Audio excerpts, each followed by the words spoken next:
What is up everyone, this is Cher talking, welcome back to my channel. On today's video I want to talk about Enchanted Princess Belle on a character spotlight to talk about how the character works, the place in the meta, the EX skills, and the best seed ability to give her. Well, Enchanted Princess Belle is one of the best characters, easily on the highest tier, because she gives very good offensive buffs. If you have her on no-limit break, she will buff crit chance up and crit power up. Level 2 for 3 turns. So you can cast again and you will reach level 4 with both. It is important to check how that actually works because not all buffs in this game will have level 5 or something. Some of them will stop on level 4. That means that the character already reaches the max potential with ease. So I'm bringing her to a fight. This is the Pete bonus fight. I'll be buffing with her, and I can also use someone else's, like for example Cinderella, just to showcase that some of our attacks will land critical. With just one buff, Cinderella landed 2 criticals out of 3. She would trigger her EX skill that didn't do critical, but it's okay. We killed all enemies just because Belle buffed it. That's very nice. Now we can click the character and check here the effects, and as you can see, the crit chance up only goes to level 4. And then the crit power up goes to level 5 and attack up goes to level 5 as well. It means that even if you don't get her to limit break 1, at least the crit chance will be maxed just by casting the skill twice in a row. That is super important for us to understand the utility of this character. Now with that said, when we click the limit break effects page, at the first limit break, she gets a level 2 attack up for 3 turns. And that is super important and why we recommend going for at least one limit break with Belle. Because her EX skill triggers when her crit chance up is at level 2 or more and her attack up is at level 2 or more, and then she will deal damage to enemies. That's right. It is a weak AoE attack, but if she is buffed by crit chance, by crit power, and by attack up, it's still going to do respectable damage. But it's AoE, and when you compare that to other characters that have single target focus, for example, Mulan has a heavy damage to one enemy, so she's single target focused on her EX skill, while Belle is AoE focused. Anyway, if she has limit break 1 at least, she can trigger her effects on turn 1 by just herself, no need of anyone else's. But if you don't have at least one limit break, what you're gonna have to do is pair her up with someone else's. That's why I'm going to my secondary account that has Genie, and it is an account my Belle does not have limit breaks, so she only has crit chance up and crit power up. You can see here that she still needed the attack up to trigger her EX skill. And in this case, it's very good to pair her up with Genie, because Genie will give the level 2 attack up. My Genie has limit break, but he gives evasion when he has limit break. His attack up can be increased to level 3, just like the damage reduction and evasion, so they actually pair up super well if Genie has limit breaks. And your Belle doesn't. But if you think about it, if you already have Belle with 3 limit breaks, she's on her max potential for skill usage, it may be the case that you may want to pair her up with another buffer. Well, in this case, I keep using Belle, that is fully maxed, with Pooh. That's right, I prefer to run Pooh than Genie. My Pooh still doesn't have limit break. When he will add evasion, so evasion also clashes with Genie.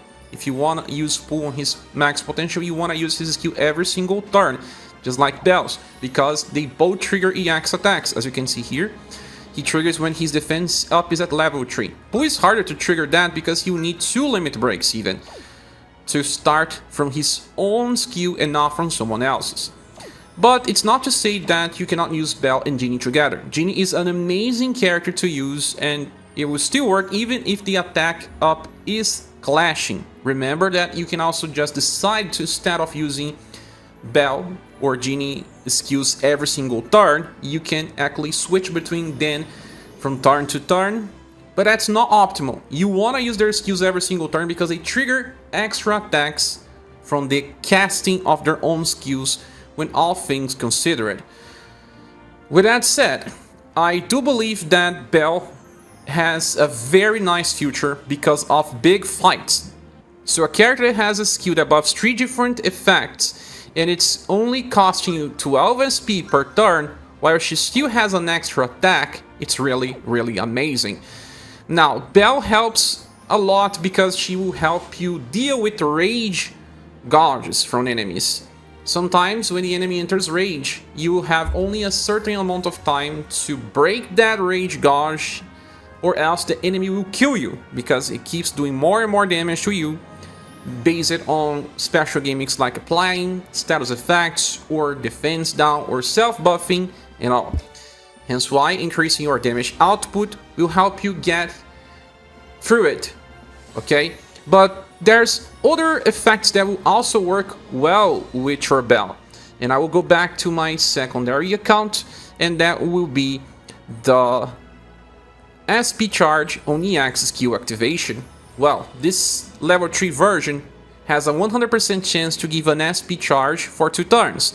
So on the first usage of her EX skill, that can totally happen from herself if you have at least 1 limit break, she already gives you 2 SP, and then on turn 2 it becomes 4 because it stacks, and then every turn it will give you 4. Now, why the SP cost reduction is better? Because it is discounted on your cast, meaning that the effect is already active. Okay, now I believe those are the best effects that you may get with her. If you actually get those seeds, you will be happy. Now, although she can work with any type of damage dealer just fine by amplifying the critical chance and critical damage, she works super well with a character called Hero Mickey. Hero Mickey has an EX skill that if his own critical chance up is at level 2 or more, he will trigger his EX skill dealing heavy damage to one enemy.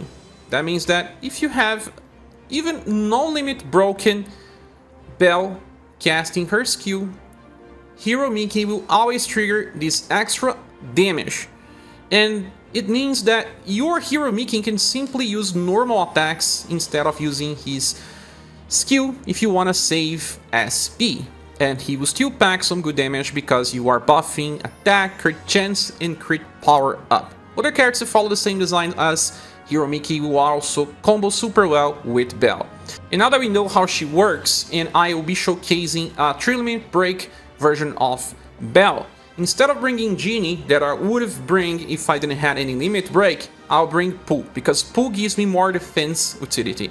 I also have Rapunzel as my healer, and I have Mulan and Peter Pan just as damage dealers because they also have easiness to trigger their effects, but it could have been anyone else's. Like for example, we can replace Mulan for Cinderella. She actually works super fine, and it's even easier to trigger her EX. Peter Pan helps because he triggers SP gauges every 3 turns. Anyway, let's enter the fight. Okay, I will be casting my buff with both Pooh and Belle because they will be stacking their buffs, and I want to enter the fight versus a boss with some buffs stacked. Rapunzel also triggers party heal. SP lock into Rapunzel, I guess. Okay, we can buff again, and I guess that will be fine. We'll also be killing the enemies, recharging some SP.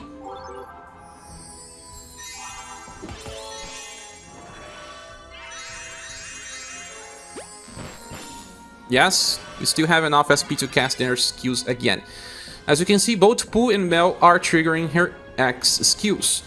Now, on this part of the fight, we will be buffing again, and then just attacking with everyone else's. If you want, and if you have enough SP, you can use someone like Cinderella. But I don't have enough SP to do that.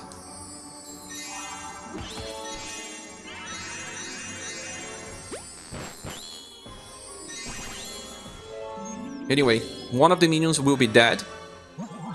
And I didn't enter Rage mode of Pete yet. That's super nice. Since one of Belle's buff will actually not go beyond 4, I'll actually use my Pooh when I don't have enough SP. And everyone else's will just use their attacks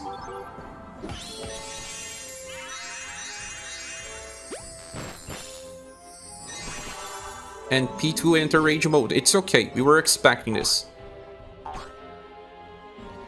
At this case, we can decide to go for damage. We want to use Belle again. And we can decide to stop with Pooh, for example, and bring Rapunzel if you have enough SP. But I'll just bring Pooh on his skill again. Maybe we will break through the Rage Gauge of Pete. It will depend on how much damage we do. You got the extra SP from Peter Pan. And we did enough damage. We broke through the Rage Gauge. And even then, it still hurt a lot. Now I can use my healing with Rapunzel. Buff with Pooh again. So I am triggering all my characters' EX's skills because they are having a very nice combo. See? The damage is super high even with Cinderella. She's not really a damage dealer anyway. I'll be using my Miracle that gives SP and HP regeneration. And then I can heal and use all of my characters again. Peter Pan really helps me using skills all the time since he gives SP. And if you're using Miracle, that raises SP as well. You're gonna have an easy time using your best setup.